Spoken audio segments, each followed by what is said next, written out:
అందరికీ హ్యాపీ దివాళీ. చాలా మంచిగా చేసుకోండి. Be safe. ఇంకా పిల్లలకి కొంచెం దూరంగా పెట్టండి. ఇవాళ నేను ఇంపార్టెంట్ విషయం గురించి మాట్లాడతా అండి. ఎందుకంటే this is related to our youth and also our adults. రీసెంట్గా ఏమైంది, నవరాత్రి ఫెస్టివల్ అయింది కదా. ఆ నవరాత్రి ఫెస్టివల్లో బేసికల్లీ దాండియా, గర్బా ఇవన్నీ చాలా పాపులర్ అయినాయి. ఈ నవరాత్రి అయినా సరే, నవరాత్రి కాదు, గర్బా అయినా సరే, దాండియా అయినా సరే, ఇది గుజరాత్కి ఆ బెల్ట్కి సంబంధించిన కల్చర్ తెలంగాణలో అన్ని స్టేట్లో వెళ్ళింది అండ్ చాలా మంచిగా సెలబ్రేట్ చేస్తున్నాం. అది ప్రాబ్లం లేదు, నాకు దాంతో ప్రాబ్లం లేదు. ఓకే, ప్రాబ్లం ఎక్కడ ఉందంటే మన తెలంగాణ యూత్, గర్ల్స్ అయినా సరే బాయ్స్ అయినా సరే, దాండియా గర్బాకి ఎంత ప్రిఫరెన్స్ ఇస్తున్నారంటే ఫోన్ మీద మాట్లాడుకొని గ్రూప్ వెళ్ళి, ఓకే, డబ్బులు ఇచ్చుకొని ఒక ప్లేసెస్కి వెళ్ళి దాండియా గర్బా ఆడుతున్నారు.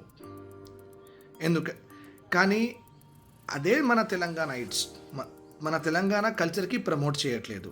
నవరాత్రి ముందు బతుకమ్మ వచ్చింది.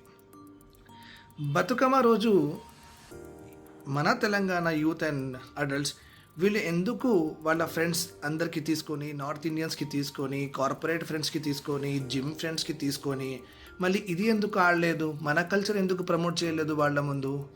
ఫస్ట్ ఆఫ్ ఆల్ తెలంగాణ వాళ్ళే పోయి గర్బా దాండియా ఆడుతున్నారు. మరి తెలంగాణ వాళ్ళు నార్త్ ఇండియన్స్ అవుట్ సైడర్స్ కలిపి గర్బా దాండియా ఆడుతున్నారు. డబ్బులు ఇచ్చుకొని 500 rupees entry fee, 1000 rupees entry fee అని ఆడుతున్నారు. అదే బతుకమ్మ రీసెంట్గా అంత మంచి ఫ్లోరల్ ఫెస్టివల్కి నార్త్ ఇండియన్స్కి అవుట్ సైడర్స్కి తీసుకెళ్ళి బతుకమ్మ ఆడొచ్చు కదా. ఓకే, ట్యాంక్ బండ్కి తీసుకెళ్ళొచ్చు కదా. This is how we celebrate our Telangana culture అంటే బతుకమ్మ, బోనాలు. కానీ ఇది మాత్రం చేయట్లేదు. అంటే we're failing as youth and adult of being Telangana. ఇంకా చాలా కొట్లాడుకొని తెలంగాణ తీసుకొచ్చినాం.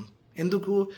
తెలంగాణకి ఒక సపరేట్ ఐడెంటిటీ ఉంది, ఒక సపరేట్ కల్చర్, ఒక డిస్టింక్ట్ లైఫ్ స్టైల్, ఒక డిస్టింక్ట్ ఫెస్టివల్స్ ఉన్నాయని అవన్నీ చెప్పుకొని తీసుకొచ్చినాం. మీరేం చేస్తున్నారు యూత్ అండ్ అడల్ట్స్?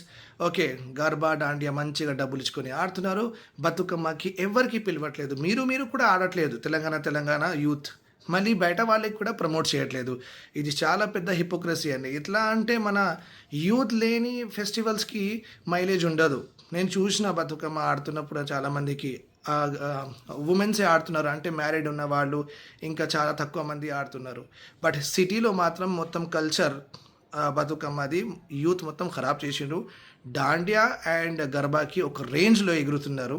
అక్కడ డీజే ఉంటాయి, అక్కడ అమ్మాయిలు ఉంటారు, మంచిగా వాళ్ళతో ఆడుకోవచ్చు, డ్యాన్స్ చేసుకోవచ్చు. వాళ్ళకి ఏం సైకలాజికల్ ఇంటెన్షన్స్ ఉన్నాయో తెలియదు, కానీ బతుకమ్మకి కూడా ప్రమోట్ చేయాలి.